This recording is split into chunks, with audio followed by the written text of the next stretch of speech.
that I would have to spend the majority of this film talking to myself. And yeah, it was definitely a challenge. It was unlike anything I've ever experienced before.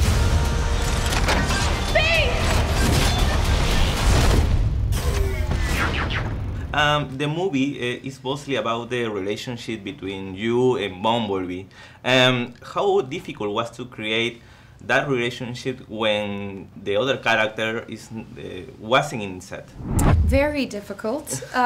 You know, it was funny when I first read the script. Because it felt so real on the page that it never really crossed my mind until I, got there. Or I guess sort of later in the game before we started filming, that I would have to spend the majority of this film talking to myself. And yeah, it was definitely a challenge. It was unlike anything I've ever experienced before, but it just became about creating enough backstory that felt real, that I didn't necessarily have to have something or someone there responding to me to make it work. ¿Hay alguien que pueda ayudarte? ¿Tienes familia? ¿Solo yo?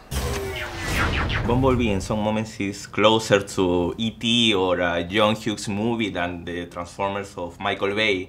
That kind of difference, it was better for you? It's definitely something that stood out to me. Like I said, when I read, this relationship on the page, it felt real. So bringing it to life had to feel just as authentic. And Travis Knight, our director, who has a background in animation, I felt had a perfect visual of what the end result of this film looked like. Therefore, he was able to really fully help and guide me every step of the way in, translating what was going on around me so that it at the end of the day made sense.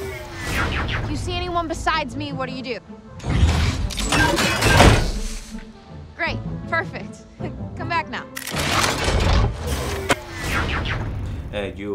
You are also a musician, a singer. Could you make some suggestions about Charlie's taste in music? Well, I love her taste in music. It was nothing I had to alter really in any way.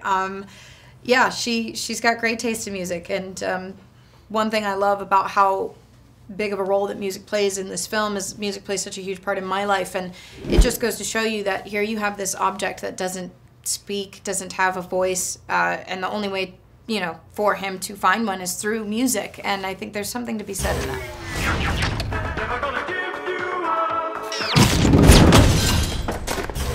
Tell me about you have experience in coming-of-age movies, like Age of 17. In this feels like, in some moments, like a coming-of-age movie. That kind of characters, do you like most? I do. I think that it's not necessarily something I will look for. But if it's there, it is something I'd connect to, and I love that this film is a coming-of-age story. I feel for everyone in this film, it's about everybody struggling with the same emotions and not feeling like they're alone in it, but realizing that they're not, and that goes for everyone in this film, which I think is pretty cool.